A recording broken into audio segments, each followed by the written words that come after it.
And he was on the Today Show this morning. You know what? I can see that video over and over again. I love it. Walter, can you do that? Okay. So we have Dr. Wallach here with Pirate Walter. He's a 10-year-old pooch, and he is totally adorable. He is dressed ready for Halloween. However, it can be a scary time for our pets. It can be. Yes. Yeah. So there are a lot of things that people need to know, as sometimes as common reminders, and other times things that, you know, they may not know. Of course. So let's first of all talk about candy. Yes. So as we know, dogs have a very keen sense of smell. Yes. So make sure you hide the candy. Kids love to put that candy in their backpacks and leave it on the floor in the room. Dogs will find it. Yes. We know chocolate is toxic. A lot of people don't know that sugar-free candy with the xylitol is toxic. So make sure just all candy, because even if it's not toxic, it can cause GI upsets, and you do not want to clean up that mess. And I think people need to know, because of chocolate, I was at a store the other day and I overheard someone saying, well, I occasionally, sometimes, give my dog chocolate. Now, I didn't think it was my place to say anything, Right. but people do not know.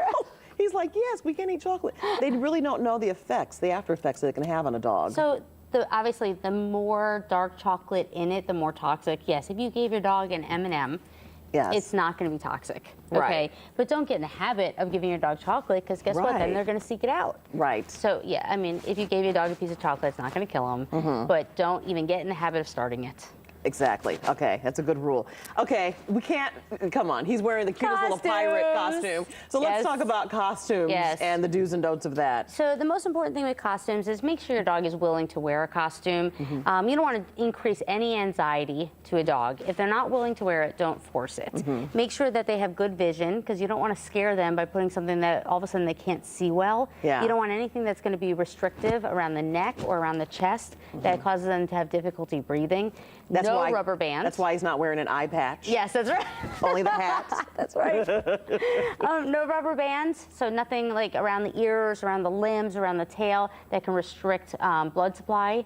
Obviously, stay away from the dyes. Make sure that, you know, if you're going to use them, make sure they are non-toxic. Because there are some safe dyes out there, right? But a lot of them are toxic to animals, so be careful. Okay, and also, dogs can get into stuff. They can eat these costumes too. They can eat the costumes that can be toxic. A lot of things that they can eat, like those glow sticks. Yes. So any decorations, any glow sticks aren't toxic, but they are extremely bitter, and you will think your animal has rabies. They will be running around hyper salivating, going absolutely nuts in your house. If you think your animal's gotten into a glow stick, obviously put them in a dark room, turn off the lights, and if they're glowing, they got into a glow stick. They got into a glow stick. So keep all the decorations away from your animals so they don't get any bowel obstructions either. Okay, we only have about 20 seconds. I want to talk about black cats. They're such easy targets. They are. On Halloween. Keep your black cats inside. Unfortunately, there are malicious people out there, and you know, there are stories about black cats around Halloween.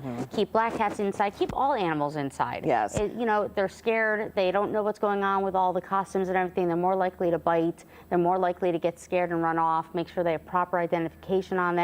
Microchip your animals. Make sure if you do take them out that they have reflective collars. There are a lot of reflective collars out there right now. Make sure you just, you know, be safe. Keep them indoors if you can. Even if they are indoors, lock them up so they can't run out that front door if they get scared by something. Because it's easy for them to do that. It is. All right, thank you, Dr. Wallach, and thank you. Yeah, Walter. Hi, I'm gonna go say hi. Oh, look, okay.